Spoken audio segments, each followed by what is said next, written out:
광고 하나 드릴게요. 기부금 영수증 신청을 할 때 엄마가 낸 걸 자녀의 이름으로 발급받을 수가 없고, 또 자녀가 낸 걸 다른 사람 이름으로 발급을 받을 수가 없어요. 아예 낼 때 합산해서 내면 괜찮아요. 같은 이름으로. 그러니까 엄마 아들이 같은 이름으로 내면 괜찮은데, 왜냐하면 이게 이제 점점 더 까다로워져 가지고 이제는 세무서에다 다 일괄 보고를 해야 돼요. 보고를 해야 하고, 문제가 생겨지게 되면 상당한 불이익이 돌아오게 되니까 본인들에게도 불이익이 갑니다. 그래서 기부금 납부는 내가 냈으면 내 이름으로 반드시, 그래서 헌금을 낼 때도 내가 만약 헌금을 내고 아들 이름으로 발급받겠다 그러면 아들과 같이 공동 이름으로 내주시면 가능하게 되겠습니다. 금년도도 이제 신년 축복대 신방이 시작이 되는데, 신방을 준비할 때 이 신방하는 사람들이 늘 불편한 게 몇 가지가 있는데, 그 중에 하나가 먹는 문제입니다. 집집마다 가면 이제 다 대접을 하려고 그러죠. 그죠? 그러니까 사실 이 배라고 하는 건 한계가 있는 거예요. 그죠? 그러니까 마음 다 고맙지만 다 대접을 받을 수가 없어요. 그러니까 그런 거 하기보다 만약에 점심 식사를 해야 한다면 그 구역에서 하시도록 하고, 각 가정에서는 그냥 냉수 한 컵이면 족하다, 그렇게 생각하시면 되겠어요. 필요할 때는 그냥 커피가 필요하면 커피를 주세요, 그러면 될 거예요. 그죠? 왜냐하면 하루에 주는 대로 다 마시면 커피가 7잔, 8잔 마시게 되니까, 그거 끝나고 나면 아마 신방하는 목회자가 탈진할지도 몰라요. 그 다음에 이제 헌금을 드리는데, 감사헌금을 드리는데, 거기다 기도 제목을 꼭 적어서 드리면 좋겠어요. 너무 많은 거 쓰지 말고 내가 한 해 동안에 목표하는 거 한두 가지만 적어서 내주시면 좋겠고, 그 다음에 이제 다른 것보다도 이 마음이 중요해요. 사모하는 마음이 아주 중요하죠. 지금은 이제 대신방 그래도 옛날 같지는 않은데, 예전에 대신방 오게 되면 막 대청소도 하고 그랬어요. 다 대청소도 하고, 왜 우리 집에서 신년에 하나님 앞에 첫 번 예배를 드린다고 해서 그런 기대감이 있었는데, 그런 마음가짐이 더 중요하다 하는 겁니다. 자, 신년 축복 대신방이라고 하는 게 뭔가 하면, 하나님의 교회가 목회자를 각 가정으로 파송을 하는 겁니다. 그러니까 목회자 개인으로 누구의 가정을 방문하는 게 아니라 교회가 보내는 거예요. 교회가. 그러니까 교회가 1년의 중요한 역할들 가운데 하나가 이 일이고, 그 일을 위해서 교회가 교회 이름으로 목회자들을 여러분의 가정으로 파송을 하는 것이다 하는 것을 기억하면 좋겠습니다. 왜 보내는가 하면, 이제 각 가정의 형편을 살펴야 하잖아요. 형편도 살피고, 개인의 신앙 정도, 개인들의 신앙 정도도 살피고, 이제 살펴보고 돌아보기 위해서, 그래서 교회가 목회자들을 각 가정에 보내는 것이고, 그래서 여러분들은 선한 마음, 사모하는 마음으로 준비를 해야 돼요. 준비하는 만큼 받는 은혜도 다르겠죠. 가령 이제 열왕기하 4장 9절 이하에 보면 수넴 여인이라고 하는 여인의 이야기가 나오죠. 하나님의 사람 엘리사가 그 마을을 지날 때마다 늘 자기 집에 모시고 대접도 하고 편의를 제공하죠. 숙소를 제공하기도 하고 그러죠. 근데 하나님의 종 선지자 엘리사를 통해 하나님이 그 집에 복 주시기를 원하셨던 거죠.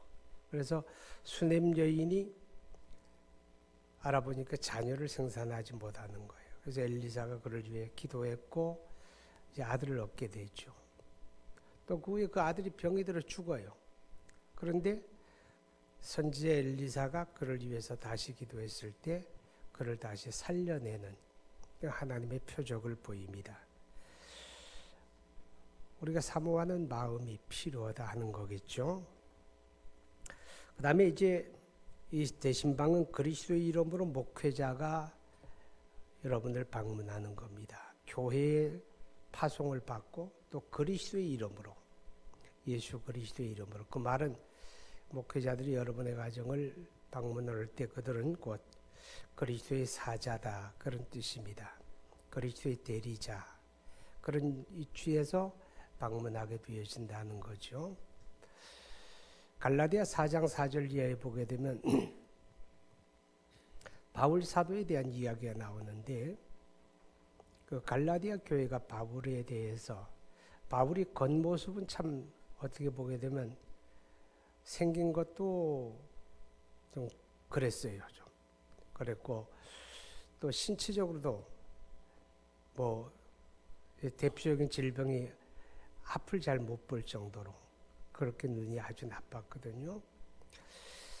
그래서 분명히 사람들이 그 바울을 좀 무시하고 함부로 대할 수도 있었는데, 그런데 그리하지 아니하고 이 갈라디아 교회가 바울을 마치 천사들처럼 혹은 예수님처럼 그렇게 생각하고 그를 영접하고 그를 협력했다, 그렇게 이야기합니다. 왜? 그가 한 개인이 아니라 바로 그리스도의 이름으로, 그리스도의 사자로 그들 가운데 있기 때문이다 하는 겁니다. 그럼 그리스도의 이름으로 왜 그의 사자를 보내느냐? 보내는 이유는 우리의 영혼의 목자가 그리스도잖아요. 그죠? 우리 영혼의 목자가 그리스도인데, 그리스도께서 우리의 가정을, 우리의 삶을 인도하기를 원하는 거예요. 그 은혜 가운데 인도하기를 원하는데, 그것을 위해서 그를 대리하여 그의 사자들을 보내시고, 그래서 그 가정의 형편을 살피고 그 가정을 하나님의 은혜 가운데로 이끌어가고 인도하기를 원하신다는 겁니다. 그래서 각 가정에서는 이 신방하는 하나님의 종들을 주님의 이름으로 그렇게 영접하고 맞이하는 게 좋겠지요. 여러분, 마태복음 10장 40절 한번 보시기 바랍니다. 한 장 뒤에 넘어가면 10장 40절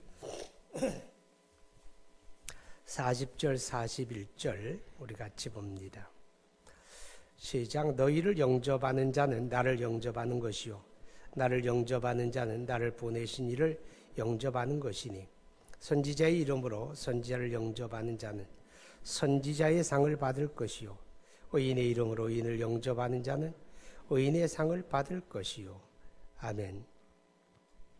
자, 예수님께서 그 제자들을 보내시면서 하시는 말씀이 그죠? 그러면서 이제 너희를 영접하는 자는 곧 나를 영접하는 것이다. 만약에 우리가 제자의 이름으로 제자를 영접하면 제자의 상을 받고, 혹은 선지자의 이름으로 선지자를 영접하면 선지자의 상을 받는다. 그러니까 내 집을 방문하는 그가 누구냐? 그리스도의 대리자고 사자고, 그럼 그를 그의 이름으로 맞아들일 때 그것이 곧 주님을 맞아들이는 거고 그의 상에 참여하게 된다, 그렇게 말씀을 합니다. 자, 가장 중요한 이유는 신년 축복 대신방 그 이름에서 나타난 것처럼 여러분의 가정과 삶을 주님의 이름으로 축복하려고 하는 그런 목적을 가지고 있다라고 하는 것입니다. 여러분, 하나님은 우리에게 복을 주시는 분이고 하나님의 종들은 축복을 하죠, 주의 이름으로. 그래서 우리는 성경에 보게 되면 축복이라는 단어와 복이라는 단어가 사용되어질 때 엄격히 구별이 됩니다. 우리는 혼돈을 하는 예가 많죠. 근데 축복은 사람이 하고 복은 하나님이 주신다. 자, 여러분, 열왕기상 17장 8절 이하에 보면 하나님의 사람 엘리야가 있습니다. 엘리야. 열왕기 하에는 엘리사가 나오고 열왕기 상에는 엘리야가 나오는데, 하나님께서 북이스라엘의 선지자였던 엘리야 시대에 그 땅에 기근이 오게 합니다. 아주 3년 6개월 동안 피 한 방울 내리지 않는 그 기근 속에서 먹을 게 다 떨어지고 사람들이 그야말로 기아 상태에 빠지는 그때에 하나님이 엘리야를 한 집으로 보냅니다. 사르밧 지역에 어느 집으로 내가 가라 그래요. 근데 그 집은 아주 부유한 집안이 아니고 가장 가난하고 어려운 사람, 가장 절박한 처지에 있는 사람이었죠. 한 과부의 집으로 보냅니다. 이름은 안 나와요. 사르밧 과부인데 사르밧은 지명이고 사르밧에 있는 한 과부를 이야기합니다. 자, 그 집은 얼마나 절박했는가 하면 이제 가루 조금하고 기름 한두 방울이 전부, 남은 것이 전부입니다. 하나님이 왜 그 집에 엘리야를 보낼까요? 하나님이 그 집에 엘리야를 보내는 거 한 가지 목적이에요. 바로 그 집을 축복하기 원하는 거예요. 엘리야가 그 집을 축복하고 하나님은 그 집에 복 주시기를 원하셨죠. 그래서 엘리야가 그 집에 가서 그 집을 축복했을 때 마지막 빵을 먹은 것 같았지만 그건 마지막이 아니었고, 가루통의 가루는 그 기근이 끝날 때까지 떨어지지 않았고 기름병의 기름은 메마르지 않았다. 그렇게 성경이 증언을 합니다. 이게 바로 하나님께서 그의 사람을 어느 집에 보낼 때 바로 그 집에 그가 축복하고 하나님이 그 집에 복 주기를 원하셔서 보내신다 하는 겁니다. 하나님의 종들이 대신방을 통해서 어떻게 축복합니까? 가장 중요한 게 예배하는 겁니다. 여러분, 예배는 하나님의 복이에요. 아멘. 예배 자체가 하나님의 복이라고. 여러분, 범죄하고 타락한 인간이 하나님을 예배할 수 없었는데 그리스도 안에 우리가 구원받고 이제 하나님을 예배하는 자가 되었잖아요. 그리고 그 예배를 하나님이 아주 기뻐하십니다. 하나님이 그 예배를 오랜 동안 기다리셨죠. 구약시대의 그 수많은 날 동안 그림자 같은 그런 예배를 받으셨지만 이제 그리스도가 이 땅에 오셔서 십자가에 죽으시고 부활하심으로 이제 우리가 참으로 하나님을 예배할 수 있는 그런 기회를 주셨고, 예수 믿는 사람들이 하나님을 진정으로 예배하게 됐는데, 그렇기 때문에 그 예배는 어떻게 보게 되면 하나님이 그 아들 예수 그리스도를 대속의 제물로 내주신 결과입니다. 그리스도의 십자가 죽으심의 결과예요. 그래서 그 예배를 하나님이 아주 기뻐하지요. 어느 정도로 기뻐하는가 하면 성경은 이렇게 말씀을 해요.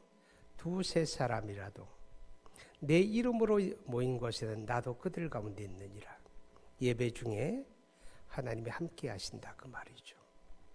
그러면서 말씀하기를 하나님의 영이시니 예배하는 자가 영과 진리로 예배하라. 하나님은 이렇게 자기에게 예배하는 자들을 찾으시느니라.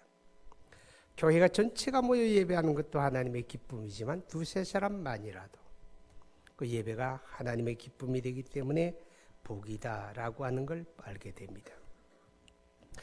그래서 우리가 신방을 할 때 가장 중요한 게 예배를 예배되게 드리라는 겁니다. 예배에 집중하세요. 다른 것에 마음 뺏기지 말고 예배에 집중하면 좋겠다고 하는 것입니다.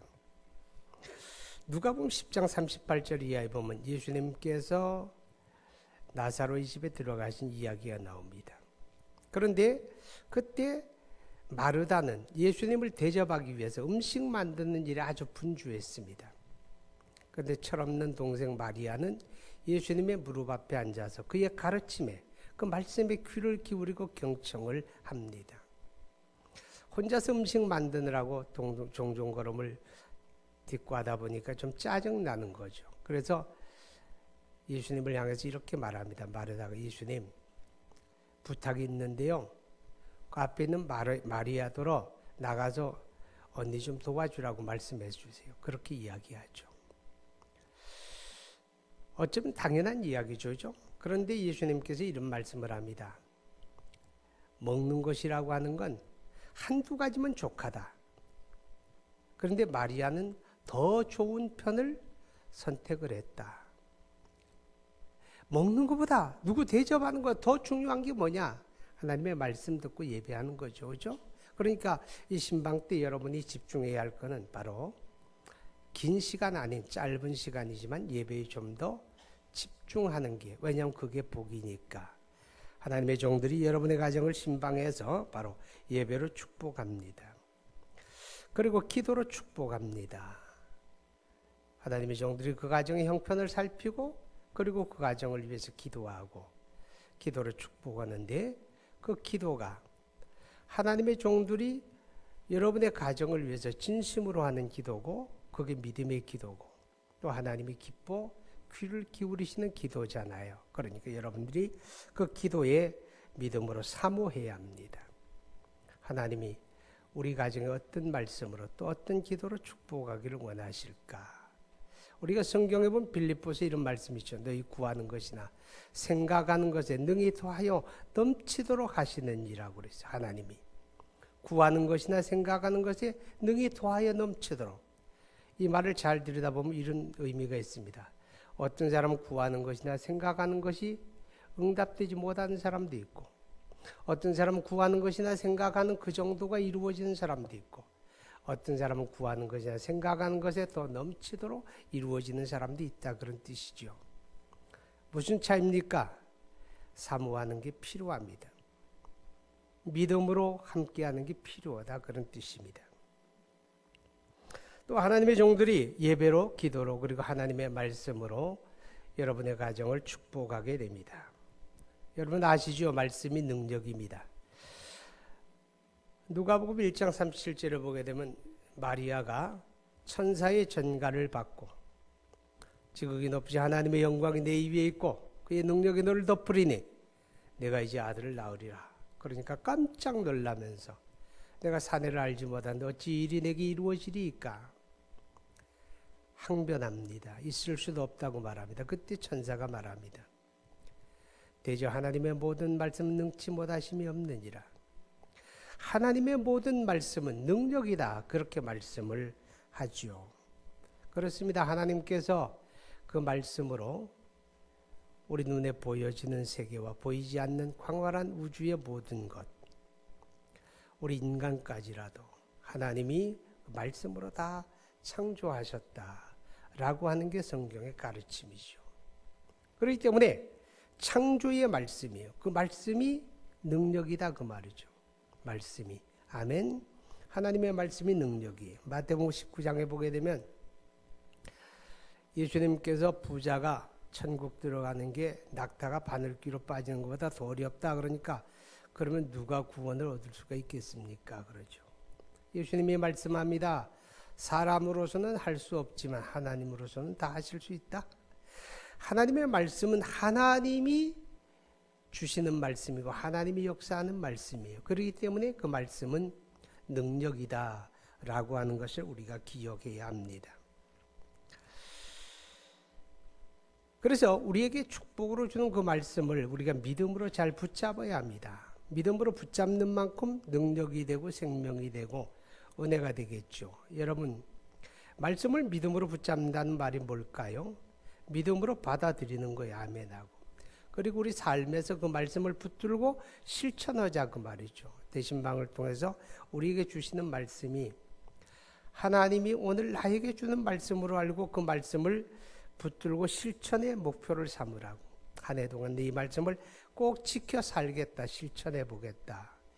그런 다짐, 그런 결단이 필요하게 됩니다. 왜냐하면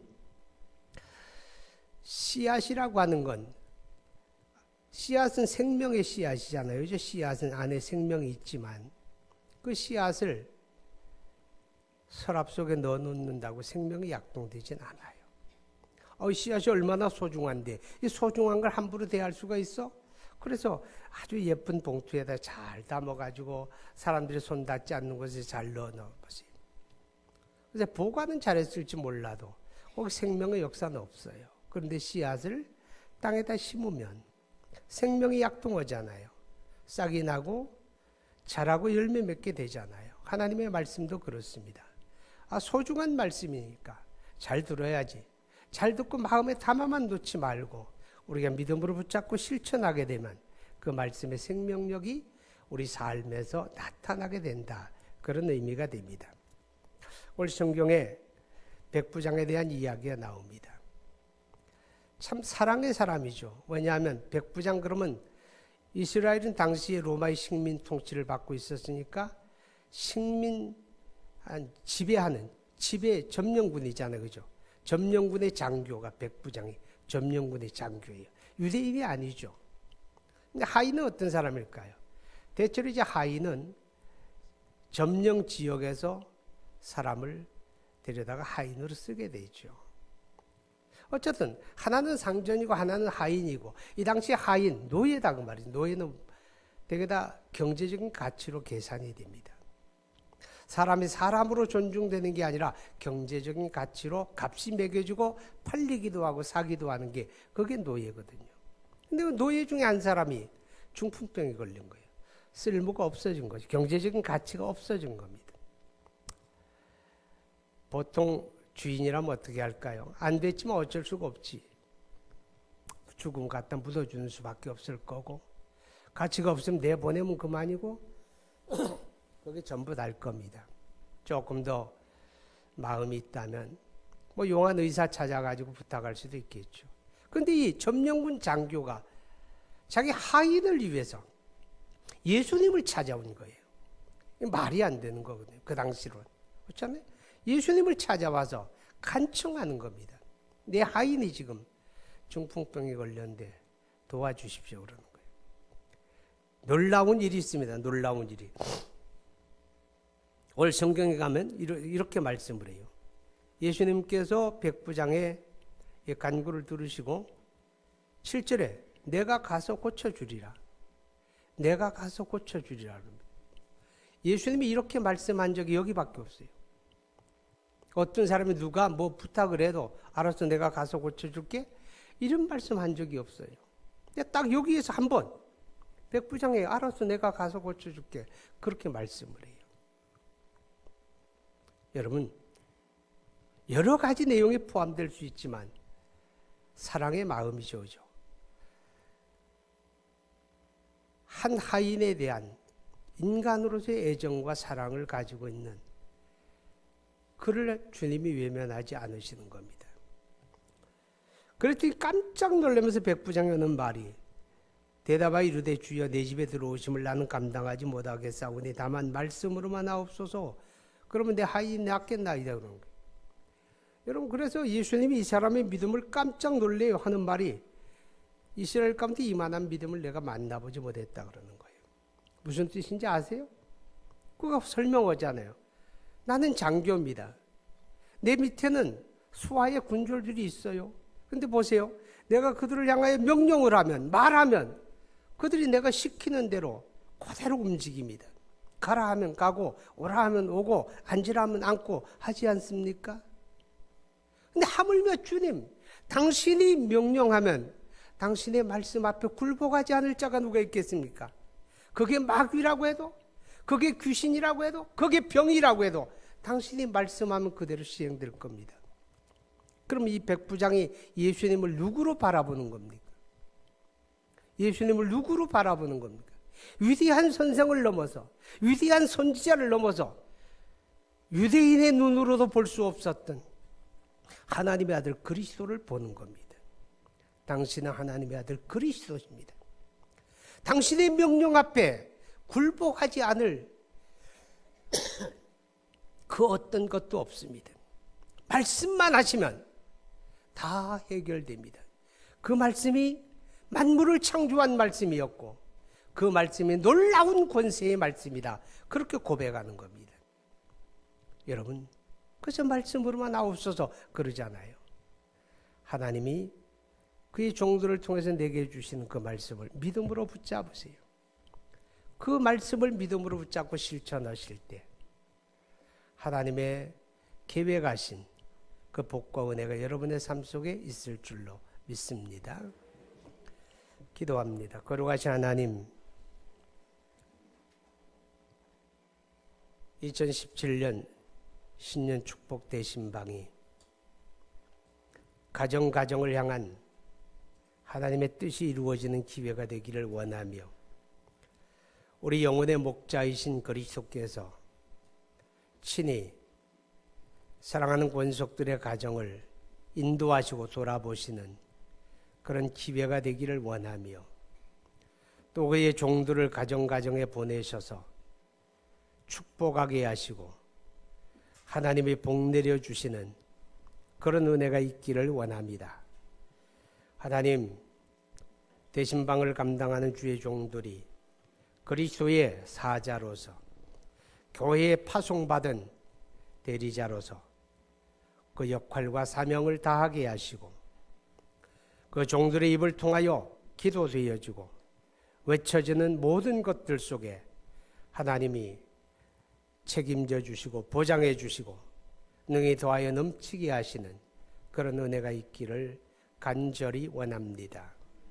거룩하신 하나님, 기도하며 간구합니다.